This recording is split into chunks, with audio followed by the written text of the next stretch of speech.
Hi, I'm Tony Perini. I'm the branch secretary of the British Legion in Carlisle, and I'm involved with a project to record the memories of people who saw action, particularly in the Far East, as part of a project for VJ Day. Today I've been interviewing Tommy Tuer, who was an armourer fitter trained during 1942 to 44 in the UK, and then had witnessed the signing of the VE declaration in Europe in 1945, and then was posted to Singapore, where he saw the Japanese surrender and then subsequently the relief of prisoners of war in Singapore and Sumatra. So today let me start my story by introducing Mr. Tommy Tuer.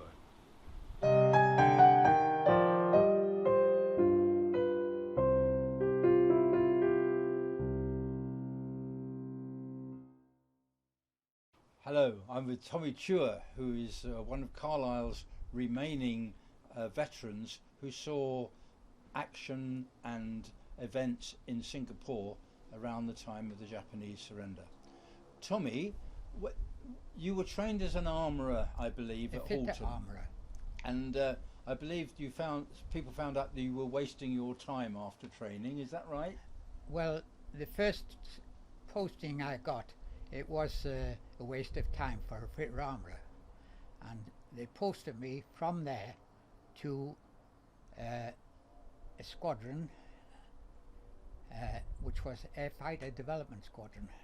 And after a while, you got an overseas posting, I believe. Yes, after I'd been in England about a year, Yeah. an overseas posting came for me to go to the Far East. Right. To Burma, and in actual fact the war in Germany had finished before I left England. Yeah.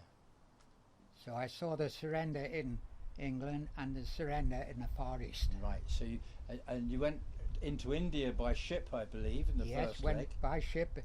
The ship went without any escort.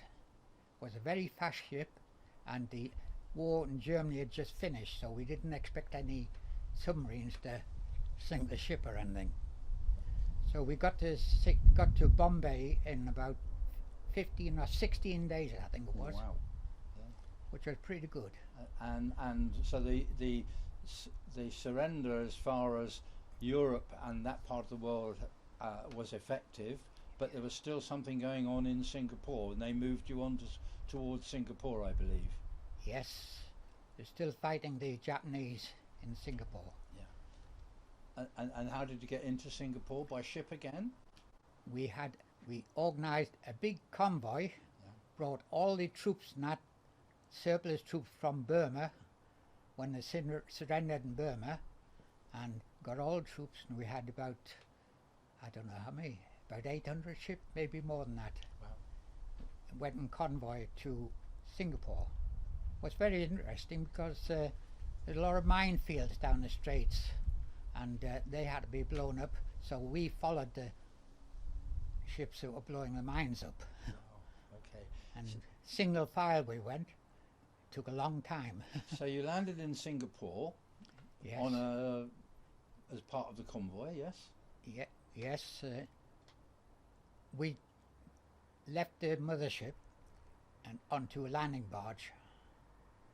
And when we left the ship, someone with a megaphone shouted at us, "Be careful how we go, no one's been there yet."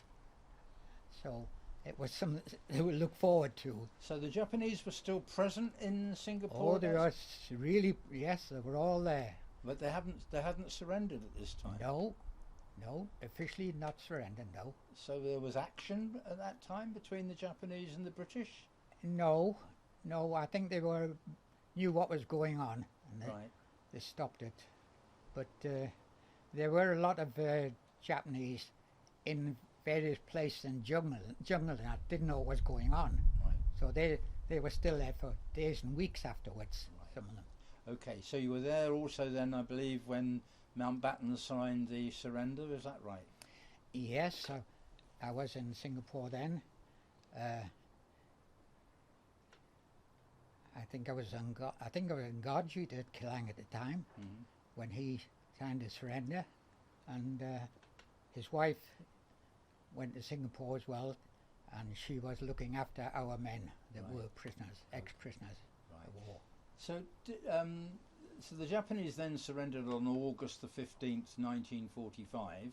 Yes. You were there. Yes. What did you see and get involved in after that date?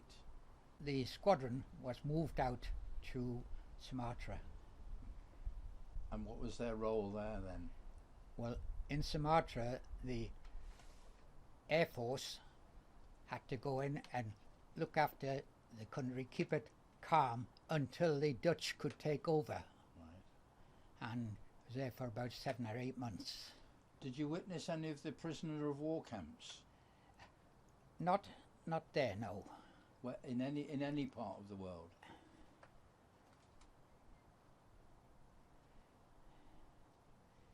I can't say I did. No, you didn't. No. Okay. So, but you saw some of the men who had been in POW camps. Oh yes. And what was their state? Oh, they were, well, Lady Mountbatten looked after them, and most of them were stretcher cases. Right. Most of them couldn't walk like. And these were out of POW camps in Singapore, Sumatra, and Oh yes, all Yeah. those places. and you saw many of them safely shipped home. I didn't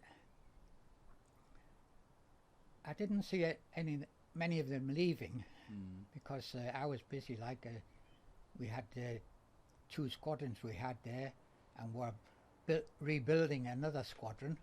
Right. So that was 3 squadrons we're preparing. Okay. So how long were you in Singapore for before you got moved again? Well, it wasn't very long.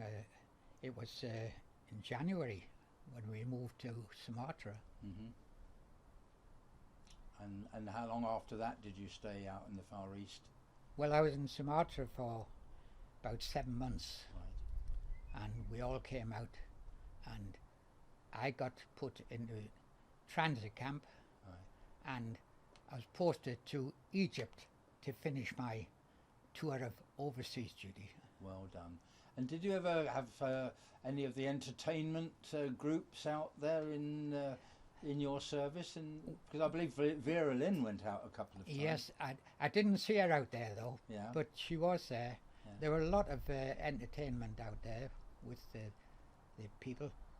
In fact, one of the hangars in Tenga, we made a lot of seats and that in it, and mad panic to get it all ready, finished, and stage built and everything. Yeah. And I don't know, I think it might have been Gracie Fields came out with a husband who had the band, so they gave a good show. Like, Well done. it was very good, Gracie Fields. So generally speaking, do you think you have happy memories of your RAF service? Oh yes, Yeah. oh, yes, it was all right. The war things, no, Mhm. it was terrible. In Sumatra was bad. Yeah. It was very bad in Sumatra. Glad to get away from it. Okay. Tommy, thank you very, very much indeed for letting us have a word with you today. We'll hope that you continue to live a long and happy life, and if ever you need any assistance from us, you must always ask for it. Oh yes. Thank you very much indeed. Thank you very much. Thank you.